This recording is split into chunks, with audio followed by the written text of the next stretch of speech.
যেগুলোকে সত্যি কিনা বিশ্বাস করা যায় না। কিন্তু যাদের জীবনে এই ঘটনাগুলো ঘটে তাদের কাছে এই প্রশ্নটা আসে না, তাদের কাছে শুধুমাত্র ভয়টা থেকে যায়। হ্যালো বন্ধুরা, আমি মুন্না।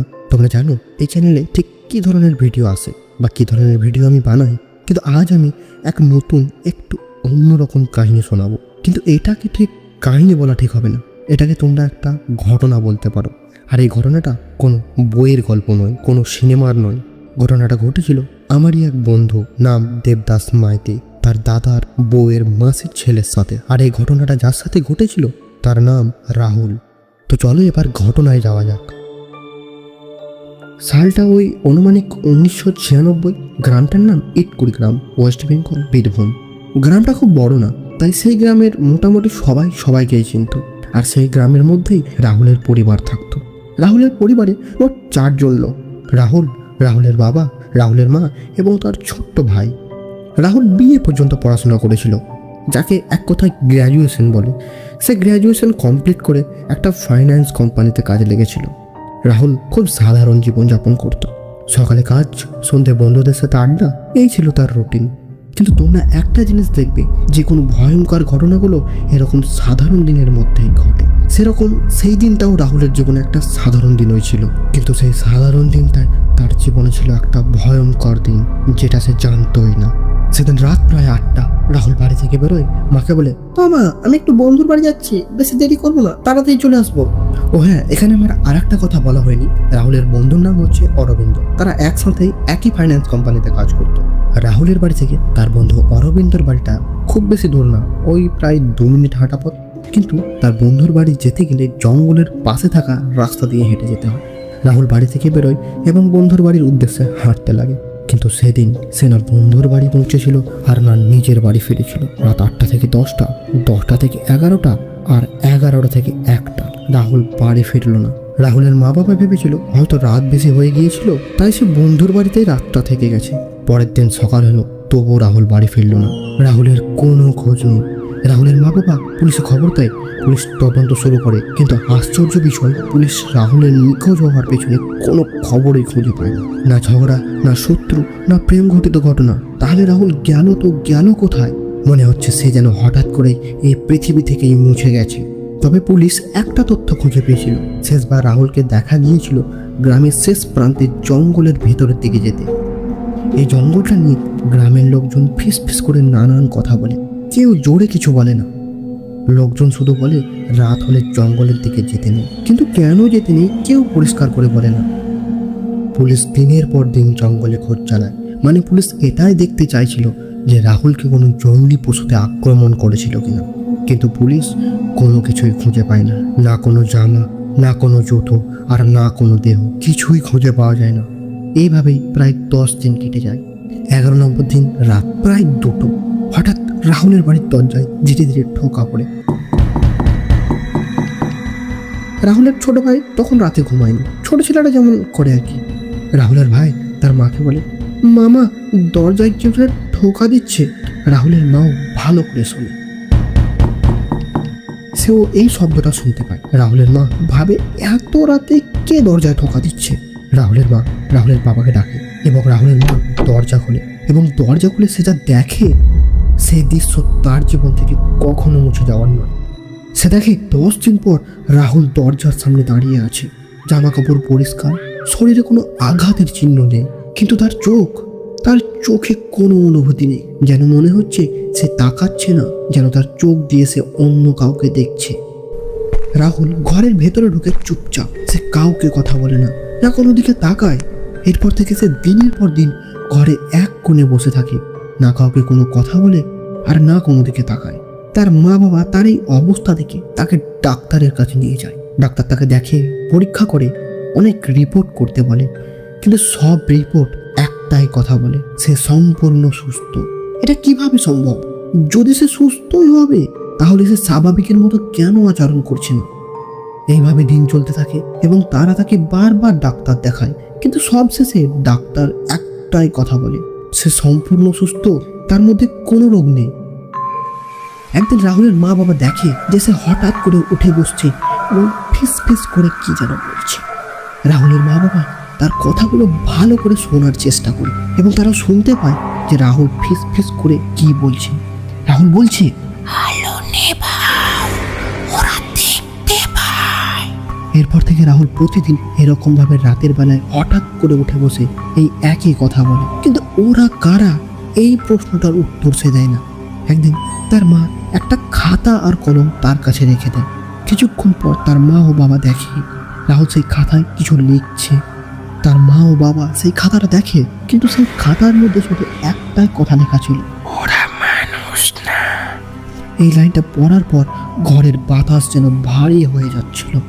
কয়েকদিন পর সেই খাতাতে রাহুল কিছু অদ্ভুত আঁকা আঁকতে শুরু করে, গাছ, ছায়া, ভাঙা মন্দির, এরকম ধরনের কিছু।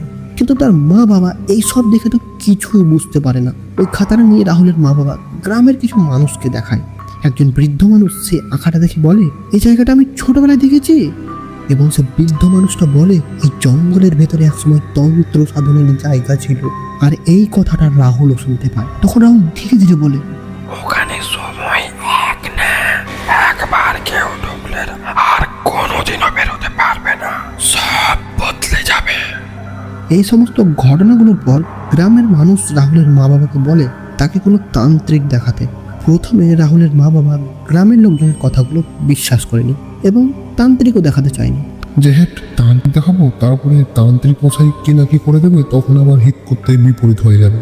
কিন্তু রাতের বেলায় রাহুল যখন হঠাৎ করে বারবার উঠে বসে ফিস ফিস করে বলতে লাগলো, আলো নেভাও, ওরা দেখতে পায়। এই সমস্ত জিনিসগুলো দেখার পর অনেক ভেবে শেষ পর্যন্ত রাহুলের মা বাবা এক তান্ত্রিককে বাড়িতে নিয়ে আসে। তান্ত্রিকের নাম শম্ভুনাথ। বয়স্ক লোক, চুলদারি সাদা, চোখ দুটো খুব ভারী। তিনি রাহুলের দিকে তাকিয়ে কিছুক্ষণ পর্যন্ত চুপ থাকলেন, তারপর বললেন, তোর ছেলে একা আসেনি, এর সাথে কিছু লেগে আছে। এটা বলতেই ঘরের ভেতরের বাতাস হঠাৎ করে আবার যেন ভারী হয়ে যায়। তিনি আরও বললেন, ছেলেটা এমন এক জগতে গিয়েছিল যেটা তাদের জগৎ না।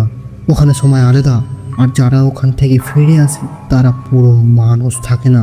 তারপর সেই তান্ত্রিক হঠাৎ করে জিজ্ঞাসা করলো, এই গ্রামের মধ্যে বা গ্রামের ধারে পাশে কি কোনো পরিত্যক্ত জঙ্গল আছে? লোকজন সবাই একসাথে বলে উঠলো, হ্যাঁ হ্যাঁ আছে আছে আছে আছে। এটা শুনে তান্ত্রিকের মুখের রং বদলে যায় এবং বলে, তোদের ছেলে ওখানে গিয়েছিল এবং সে ওখান থেকে কিছু নিয়ে এসেছে। তান্ত্রিক 3 দিন ধরে পুজো করে, ধূপ, আগুন, মন্ত্র, মাঝে মাঝে রাহুলের মাথায় হাত রাখে। এসবগুলোর জন্য রাহুল মাঝে মধ্যে কাঁপে, মাঝে মাঝে অদ্ভুত ভয়েসে ফিস ফিস করে। এক রাতে রাহুল হঠাৎ করে চিৎকার করে উঠল, ওরা ওরা ওরা আমাকে ডাকছে, ওরা আমাকে ডাকছে, ওরা বলছে আমি আমি ভুল জায়গায় আছি। কিন্তু তান্ত্রিক চোখ বন্ধ করে মন্ত্র পড়তে থাকে আর বলে, চুপ, তুই এখন এই দুনিয়াতেই আছিস। তারা 3 দিন পুজো করার পর তান্ত্রিক জানায়, এর মধ্যে যা ছিল তা অনেকটাই চলে গেছে, কিন্তু পুরো যায়নি। রাহুলের মা ভয়ে জিজ্ঞেস করে, তান্ত্রিক মশাই, তাহলে কি ও পুরো ঠিক হবে না? তান্ত্রিক মশাই একটু ভাবে এবং তারপর বলে, আমি আবার 7 দিন পর আসবো এবং আবার পুজো দিতে হবে। তারপরেই এই জিনিসটা সম্পূর্ণভাবে ও শরীর থেকে মুছে যাবে। ততদিন ওকে একা বাইরে যেতে দিবি না, বিশেষ করে জঙ্গলের দিকে যেতে দিবি না, একদমই না। ঠিক 7 নম্বর দিনে তান্ত্রিক আবার আসে, পুজো দেয় এবং বলে, এবার তোর ছেলে সম্পূর্ণ ঠিক হয়ে গেছে, ওর ভিতরে যা ছিল তা সম্পূর্ণভাবে মুছে গেছে। তান্ত্রিকের এই কথাটা শুনে রাহুলের মা এবং বাবা খানিক স্বস্তি পায়। সেই রাতে তারা শান্তিভাবে ঘুমোতে পারে। এরপর থেকে রাহুল আর কখনো রাতে হঠাৎ করে উঠে ফিস ফিস করে কোনো কিছু বলতো না। সে বাবা মায়ের সঙ্গে একসঙ্গে ভাত খায়, সবার সাথে কথা বলে, আবার কাজকর্ম শুরু করে। মানে সে যে কোম্পানিতে কাজ করছিল সেই কোম্পানিতে আবার কাজ শুরু করে, আবার তার জীবন আগের মতোই চলতে থাকে। সকালে কাজ, বিকেলে বন্ধুদের সাথে আড্ডা, এভাবেই দিন কাটতে থাকে। রাহুলের মধ্যে আর কোনো রকম প্রবলেম সেভাবে দেখা যায় না। এভাবেই দিনের পর দিন, মাসের পর মাস কাটতে থাকে। প্রায় 6 থেকে 7 মাস কেটে যায়। একদিন সকালে, সেদিন 12টা, ওই মনে হয় শনিবার ছিল, রাহুলের মা রান্নাঘরে চা বানাচ্ছে, রাহুলের বাবা বারান্দায় বসে খবরের পেপার পড়ছে, রাহুলের ভাই তখনও ঘুমাচ্ছে। রাহুলের মা রাহুলের বাবাকে চা দিল, তারপর তার মা তাকে ডাক দিল, রাহুল বেটা আয় আয় উঠায়, আর ঘুমাতে হবে না, উঠায় চা খাবি। কিন্তু রাহুলের রুম থেকে কোনো উত্তর এলো না। মা ভাবলো ছেলেটা হয়তো ক্লান্ত, তাই জন্যই ঘুমটা এখনো ভাঙনি। রাহুলের মা রাহুলের রুমের দিকে গেল, কিন্তু রাহুলের মা রুমে গিয়ে দেখে রুম পুরো ফাঁকা, রুমের মধ্যে কেউ নেই। খাটের উপর বইপত্র পড়ে আছে, জুতোটা দরজার পাশে খোলা, রাহুলের কাজে নিয়ে যাওয়া ব্যাগটা তার ঘরের মধ্যেই। এসব দেখে রাহুলের মা একটু ভয় পেয়ে যায়। তারপর ভাবে হয়তো আশেপাশে বাইরে কোথাও গেছে, আমি দেখতে পাইনি। এরপর সময় কাটতে থাকে, সকাল থেকে দুপুর গড়িয়ে আসে, কিন্তু তখনও রাহুলের কোনো খোঁজ নেই। তখন রাহুলের মার ভয়টা আরও বেড়ে যায়।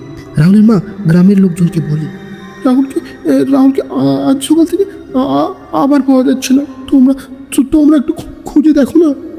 রাহুলের মার কথাটা শুনে গ্রামের সমস্ত লোকজন রাহুলকে আবার খোঁজাখুঁজি শুরু করে, কিন্তু শেষ পর্যন্ত গ্রামের লোকজন রাহুলকে খুঁজে পায় না। আবারও পুলিশকে খবর দেওয়া হয়, পুলিশ আসে, পুলিশ এসে আবার খোঁজাখুঁজি শুরু করে। গ্রামের চারপাশে জঙ্গল, নদী সব জায়গায় ভালো করে খোঁজা হয়, কিন্তু রাহুলের খোঁজ আর মিলল না। এভাবেই মাসের পর মাস তদন্ত চলতে থাকে, কিন্তু রাহুলের কোনো খোঁজ কিছুই পাওয়া যায় না, না কোনো শেষ খবর, না কোনো চিহ্ন। আগেরবার রাহুল 10 দিনের মধ্যেই নিজে থেকে বাড়ি ফিরে এসেছিল, কিন্তু এবার প্রায় 1.5 মাস হতে চলেছে, রাহুলের আজও কোনো খবর নেই। আজ প্রায় 29 বছর কেটে গেছে, রাহুল নিজে থেকে আর কোনোদিনও ফিরে আসেনি। রাহুলের মা বাবা এখনও ওই গ্রামেই থাকে। তার ভাই এখন বড় হয়ে গেছে, এখন তার ভাই মা বাবাকে দেখে রাখে। গ্রামটা এখন একদম শান্ত। এই 29 বছরে এরকম কোনো ঘটনা আর কোনোদিন ঘটেনি। কেউ হারায়নি, কিচ্ছু অদ্ভুত হয়নি, সব কিছুই একদম সাধারণ, ঠিকঠাক। শুধু একটা ছেলের নাম এখনও নথিতে রয়ে গেছে, রাহুল। একটা ছেলে যে একসময় অসুস্থ ছিল, তারপর ঠিক হলো, আর তারপর একদিন হঠাৎ করে আর ছিল না। সে কোথায় গেল, তার সাথে ঠিক কী হয়েছিল, সে কেন আর ফিরল না, আজও কেউ জানে না। তো বন্ধুরা, এই ছিল আমার বন্ধুর কাছ থেকে শোনা তার বৌদির পিসির ছেলের হঠাৎ করে উধাও হয়ে যাওয়ার ঘটনা। তোমাদের ঘটনাটা কেমন লাগলো এবং তোমাদের এটা শুনে কি মনে হয়? রাহুল নামের এই ছেলেটা হঠাৎ করে কোথায় উধাও হয়ে গেল, তার সাথে ঠিক কি ঘটেছিল যার খবর আজও নেই? এটা কি কোনো ভৌতিক ঘটনা নাকি অন্য কিছু? স্পেশালি ঘটনাটা আমার একটু ভালো লাগলো এবং ঘটনাটা অনেকটাই দুঃখজনক, কারণ একটা ছেলে হঠাৎ করে গায়েব হয়ে যাওয়া এবং তাকে খুঁজে না পাওয়া তার মা বাবার কাছে প্রচণ্ড দুঃখজনক এবং কষ্টজনক। যদি এই সমস্ত জিনিসের ব্যাপারে তোমরা কিছু জানো, কমেন্টে অবশ্যই লিখে জানাবে। ঘটনাটা ভালো লাগলে একটা লাইক করে দিও। তোমাদের সাথে আবার দেখা হবে অন্য একটা ঘটনায়। ততদিন ভালো থাকবেন, সুস্থ থাকবেন।